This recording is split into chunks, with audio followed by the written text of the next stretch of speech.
Okay, I want you to imagine something.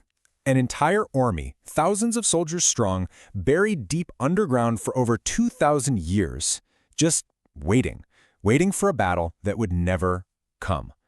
Now, this isn't some fantasy movie plot. This is real. It's one of the most incredible archaeological finds ever. So, this is the story of what they found. You see, this army was just sitting there, silently, for more than 2 millennia. It was a secret the Earth kept completely hidden, until one single chance moment brought it all into the light. All right, so let's jump right in with the discovery itself. How was this incredible army even found? Okay, so you gotta picture this. It's the spring of 1974, and there's a really bad drought. A group of local farmers, one of them a guy named Yang Zifa, they weren't out looking for treasure or anything like that. Nope, they were just desperate to find water. And as they were digging, their shovel hits something hard, and they uncover the face of a life-sized warrior just staring up at them from the dirt. Can you imagine? And here's the crazy part. It wasn't just one statue, not even close. Archaeologists rushed in, and pretty soon they realized they'd stumbled onto an entire army. We're talking an estimated 8,000 soldiers. 8,000! Not to mention hundreds of horses and war chariots, all of them buried in perfect battle formation. So right away, this discovery posed a massive question that just sent shockwaves through the worlds of history and archaeology. I mean, who would build something like this, and why? The answer would lead us straight to one of the most powerful and, frankly, one of the most feared figures in all of history. Yeah, to get to the bottom of this, we've got to talk about the man who ordered it all, China's very first emperor.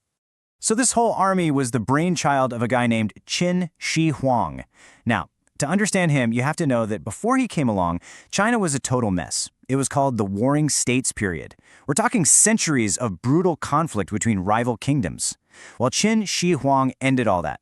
In 221 BC, using sheer, ruthless military force, he crushed his rivals and unified China for the very first time. And as the first emperor, he was a total revolutionary. I mean, he didn't just want to rule. He wanted to build a whole new empire from the ground up with a single, unified identity. So what did he do? He standardized everything. I'm talking everything from the money people used, to the way they wrote, to the weights and measures they used for trade. He was building a nation.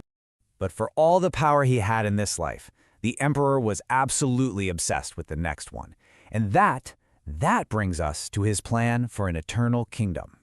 You see, his rule was pretty brutal, even totalitarian, so naturally he made a lot of enemies. He actually survived multiple assassination attempts, and this just fueled this deep, gnawing paranoia. He became completely consumed with finding a way to live forever, to literally cheat death. Now, to understand why he built the army, you have to understand this ancient Chinese belief. They believed that a part of your soul stayed behind in your tomb. So the emperor figured, hey, if I'm going to rule forever, I need my whole world with me. So he started building a complete replica of his life, filled with these things called spirit vessels, copies of people and things he could command in the afterlife. And the Terracotta Army? Well, that was the ultimate spirit vessel. This wasn't just some memorial to look pretty. No way. This was a fully functional army ready to protect his soul and enforce his rule in the spirit world against anyone who dared to challenge him. Okay, but this is where the story gets even more incredible. Let's talk about the secrets hidden within the warriors themselves, secrets they've kept for thousands of years. You know the gray, earthy army we see in pictures today? That's just a ghost of what it used to be. When they were first dug up, these soldiers were an explosion of color, brightly painted with these amazing lacquers. But tragically, that paint was so fragile that it started to flake off almost the second it was exposed to the air. A huge, huge loss. And get this, among those lost colors was a pigment that has baffled scientists. It's called Han purple. It was one of the very first synthetic colors ever made, a super complex chemical compound that was used on the most elite warriors. And the craziest part, we still don't really know exactly how they made it. That's how advanced they were. And maybe the most mind-blowing detail of all, no two soldiers are alike. Every single one of them is unique. You see, the artisans used molds for the basic body parts, but then they went in by hand and sculpted individual faces, hairstyles, and details in their armor. It's so detailed that some people think they might have been based on actual, real soldiers from the emperor's army. In fact, the realism is so startlingly good, I mean, it's a style that just hadn't been seen in China before then, that it's led some experts to a pretty wild theory. They think that ancient Greek sculptors might have actually traveled to China to train the local artisans. We're talking 1,500 years before Marco Polo.